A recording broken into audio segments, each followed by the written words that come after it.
Senior सहाफ़ी और anchor person Nadeem Malik साहब ने भी हमें ज्वाइन किया है। नदीम मलिक साहब, एक और फैसला सामने आ चुका है। 14 साल कैद की सज़ा सुनाई गई बानी पीटीआई और उनकी अहलिया को तोशा खाना रेफरेंस में। आप इस फैसले के बारे में क्या कहेंगे, इसकी टाइमिंग के बारे में ही बताइएगा। अल्फाज किसी अदालती फैसले के खिलाफ इस्तेमाल करने की इजाजत होती है, लेकिन मैं इसको अहमकाना फैसला कहूंगा जिसकी कोई हैसियत नहीं है। अगर उसका 1-2 करोड़ रुपए के ऊपर इल्जाम है कि उसने अंडर डिक्लेरेशन उसकी वैल्यूएशन करके अनाउंस की थी, तो उसको 14 साल कैद बामशक्कत और 1.5 अरब रुपए जुर्माना, तो मुझे लगता है कि जो पाकिस्तान के जिम्मे 130 अरब डॉलर का कर्जा है, ये इमरान खान अकेला खा गया, तब वो डिजर्व करता है कि उसको 14 साल मिले। लेकिन ये जिस केस के अंदर उसको सजा दे रहे हैं, तो मेरा तो ख्याल है कि जज साहब के ऊपर भी और इस निज़ाम इंसाफ के ऊपर भी दुनिया हंसेगी भी और रोएगी भी कि हम पाकिस्तान के अदालती सिस्टम के साथ क्या करने की कोशिश कर रहे हैं। कोई हैसियत नहीं है इस सजा की, कुछ नहीं इस सजा का हो सकता। ये कहीं पे भी हाई कोर्ट और सुप्रीम कोर्ट में अगर वो इंसाफ के साथ खड़े हो तो इसको 10 मिनट में उड़ा के बाहर फेंक देंगे।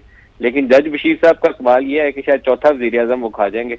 ये उनको अल्लाह ताला उसकी हिदायत दे, ये दुआ कर सकता हूँ इस निज़ाम के लिए भी और उनके लिए भी। लेकिन नदीम साहब, माहिर कानून इरफान कादिर साहब आपसे कुछ देर पहले हमारे साथ मौजूद है, उन्होंने कहा कानूनी तौर पर बिल्कुल दुरुस्त फैसला है। पता नहीं किस कानून के तहत ये दुरुस्त फैसला है। ये वैसे ही दुरुस्त है जैसे अकाउंट रिसीवेबल पे एक वज़ीर आज़म को हमने पहले निकाला था, एक वज़ीर आज़म को हमने फांसी पे चढ़ाया था। तो बस ना ही पूछें इस मामले में, ये कोई तरीकाकार कोई नहीं, ये कोई कानून और इंसाफ नहीं है।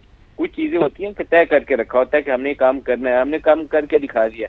एक में 10 साल साइफर वाले में सजा दी है, वो इससे भी ज्यादा जालिमाना फैसला था, और ये उससे भी 100 गुना ज्यादा जालिमाना है। इनकी कोई हैसियत नहीं कानूनी तौर पर, तो मैं समझता हूँ कि ये कहीं स्टैंड नहीं करते, इनको उठा के बाहर फेंक देना चाहिए ऐसे फैसले।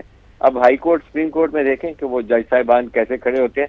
वैसे तो असूली तौर पर देखें तो मैं सुप्रीम कोर्ट से भी तवक्को नहीं रखता था कि वो बल्ले के निशान से एक पार्टी को निकालेंगे, उन्होंने भी वो काम कर दिया। अब ये जो जजेस हैं, जैसे जस्टिस काजी फाइज ईसा हैं, जस्टिस मंसूर अली शाह हैं, जस्टिस अतर ननीला हैं, जस्टिस याहिया अफरीदी हैं, ये इतने बड़े नाम है हमारी अदालती मतलब इसका मौजूदा सिस्टम के अंदर कि लगता यह है कि ये इंसाफ और कानून से हटकर कोई चीज करेंगे नहीं, और जमहूरियत के खिलाफ तो कुछ खड़े किसी को होने नहीं देंगे ना, कि जो जमहूरियत की राह में रुकावट बने।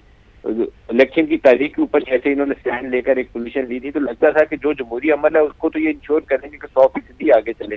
लेकिन बल्ले के निशान के मामले में सुप्रीम कोर्ट ने वो फैसला दे दिया जो बिल्कुल दुरुस्त नहीं है।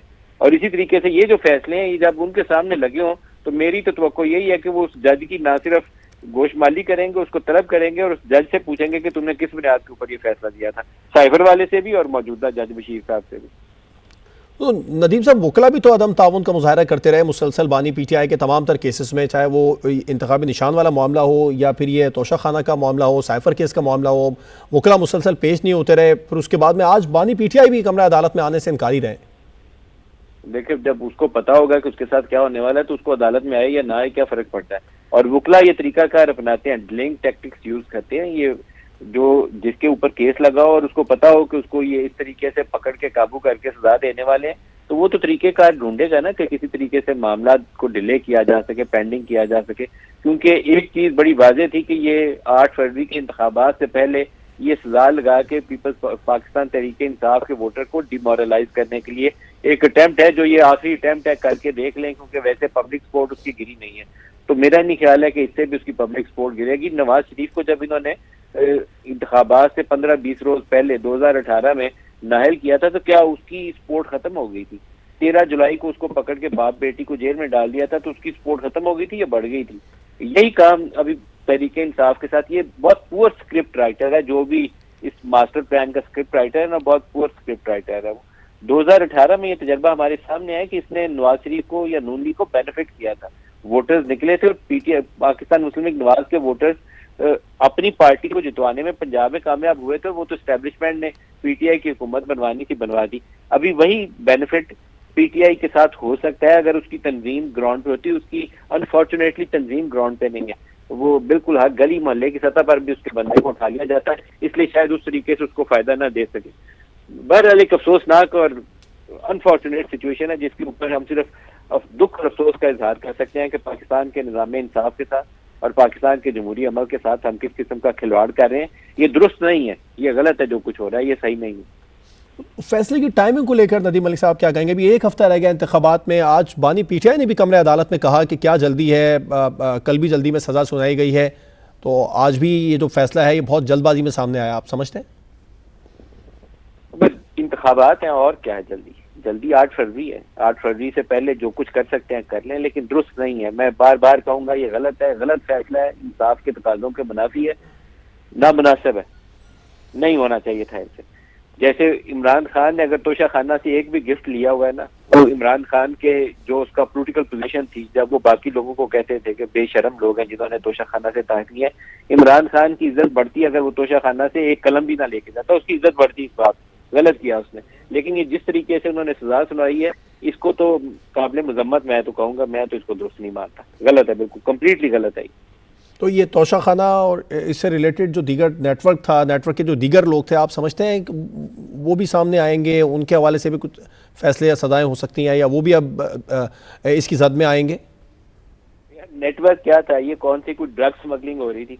ये वो तोहफे तायफ थे जो गैर मुल्की हेड्स ऑफ स्टेट देते हैं और हमारा हर बंदा घर लेके जाता है, कोई बंदा बचा ही नहीं है उसमें। तो नवाज शरीफ की पूरी फैमिली लेके गई हुई है, पीपल्स पार्टी के सारे लोग लेकर गए हुए हैं, किसको बोल रहे हैं कि उसके हाथ साफ है, सब लेके गए हुए हैं।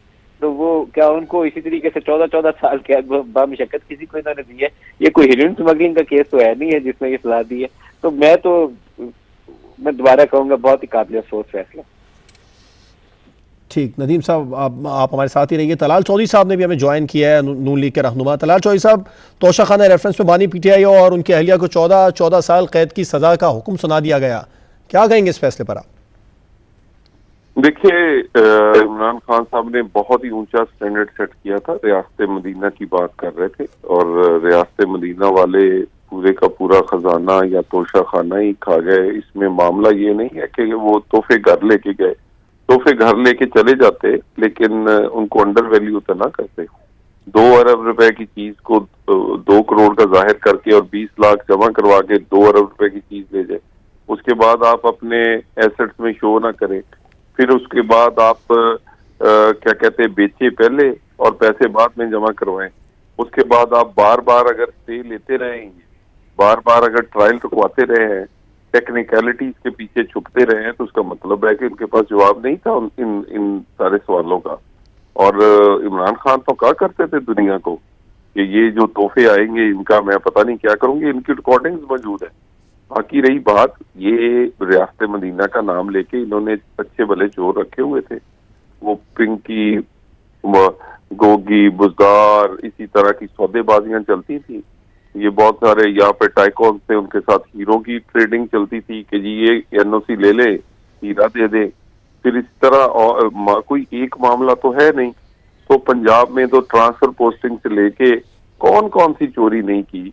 और बात अब ये है जी, ये कह जी कि ये सजा अगर कोई कहे कि ज्यादा हो गई है, ज्यादा या कम सजा, सबसे पहले तो ये है कि ये है तो मुजरम ना की, तो इन्होंने गलती है और इन्होंने ये सारे जो तोहफे हैं इसको इन्होंने एक पूरी घर की क्या कहते हैं खजाना समझ के उसकी अपनी मर्जी की है। और बाद में ये लोगों को कहते हैं मेरा तोहफा मेरी मर्जी, भी आपका तोहफा नहीं था, वो वजीर आजम के लिए तोहफा आया था और वजीर आजम वो तोहफा अगर घर लेके जाना चाहता है तो उसका तरीकाकार था, वो आपकी मर्जी नहीं है। तो तलाल चौधरी साहब, बतौर सियासतदान आप इस फैसले की टाइमिंग के बारे में क्या कहेंगे? एक हफ्ता अभी इंतखाबात में रह गया है, इस मौके पर इस तरह का फैसला सामने आना। देखिए, बात यह है कि अब ये पाकिस्तान की ये जो टाइमिंग आप ये कह रहे हैं, ये इमरान खान ने सब कुछ ये करके इक़्तिदार में आया था और यहाँ पर बेटे से ना तनख्वाह लेने पर लोगों को सजाएं दी गई, ताहियात नाअहल किया गया।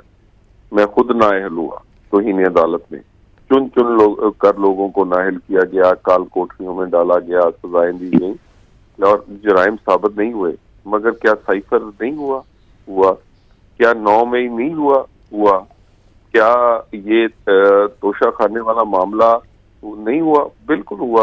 अब ये तो अपने जराइम की सजा भी इन्हें नहीं मिल रही, इन्हें तो रिलीफ ही बहुत मिलता रहा, रिलीफ नहीं मिलता रहा बल्कि इनकी फैसिलिटेशन होती रही है जगह जगह। आप देख लें, इतनी दफा ट्रायल कालादम और स्टे कभी किसी के नहीं हुए होंगे जितने इमरान खान के हुए।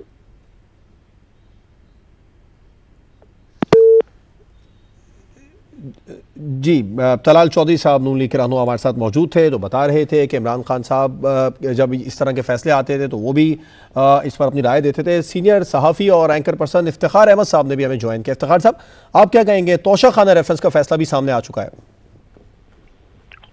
कानून ने जो सजा तजवीज़ की वो दुरुस्त होगी, और जिनके खिलाफ ये सजा हुई उनको इस बात का हक होगा कि अगर वो इसकी अपील कर सकते हैं तो इसकी अपील करेंगे। अब ये मामला चल रहे हैं। मैं ज़ाती तौर पे सियासतदानों के खिलाफ इस किस्म के मुकदमात जो बनते हैं उनकी हमायत नहीं करता।